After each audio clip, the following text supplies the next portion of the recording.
is an audio description of a ceremonial cup called the Gold Cup of Eternal Stability, the maker of which is currently unknown. The cup, made of gold kingfisher feathers, pearls, and gemstones, is 12.5 centimetres tall and 12 centimetres wide, and rests on a stand made of wood, mother of pearl, and stained ivory. The flamboyant and intricately decorated Gold Cup of Eternal Stability was made for the Tianlong Emperor of China between 1740 and 1741. He used it to drink tusu wine, a special herbal drink, to celebrate the Chinese New Year, and to assure the integrity and stability of the country. The cup itself is quite simply formed with convex curved sides that narrow down to a flat base and has a handle on either side. The outside is a radiant pale blue, whilst the base and the inside are lined with gold.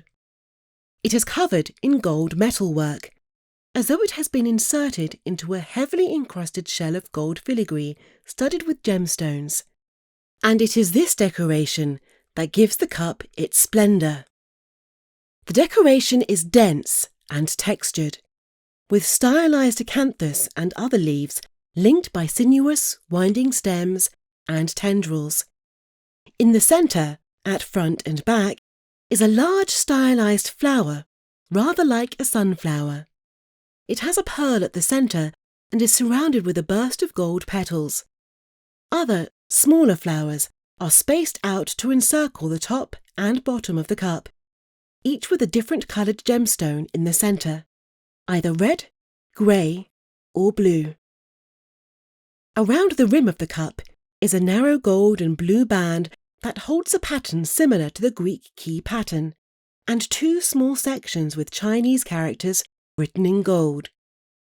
These read, perhaps a little prosaically, Eternal Territorial Stability, and made in Tianlong reign. The striking pale blue is visible in the small complex spaces between the gold areas of ornamentation. At first sight, this appears to be paint or enamel, but seen closer, it is possible to make out tiny patches cut from feathers.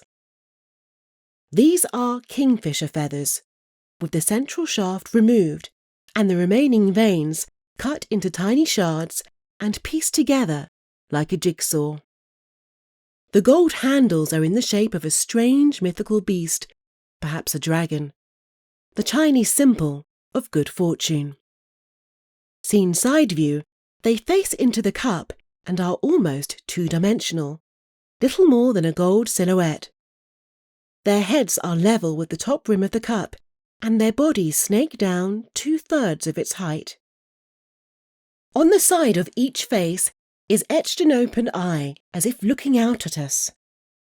Their mouths are open, with the top lip curled back on itself like a tiny wave, where a small gold bead attaches it to the cup rim. A little further down, a gemstone stud on the cup meets an inward curve of their body, and at the bottom, their tails curve in to meet the gold tracery. This leaves no space for the fingers between the dragon and the cup, and it appears that it may have been held between fingers and thumb to raise it. Each dragon has a small gold disc on the top of its head, perhaps to take pressure from the first finger for support.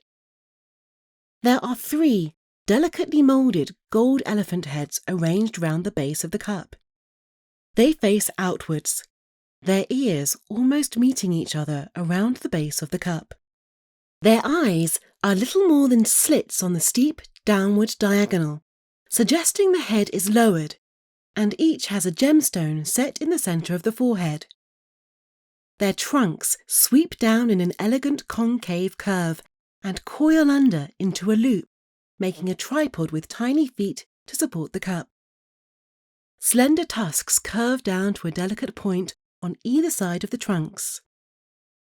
The cup is set on a squat, 6-legged stand made of dark wood and decorated with inlaid mother of pearl and stained ivory.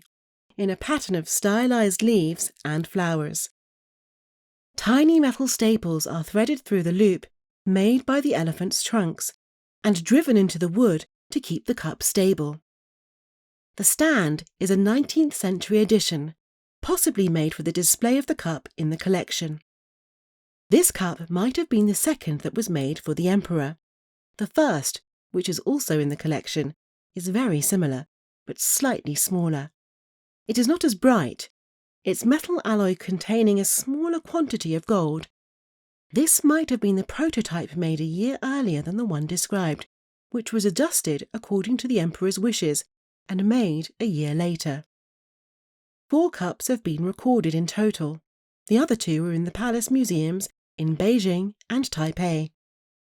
Sir Richard Wallace bought this cup and the other in the collection at an auction in Paris in 1872.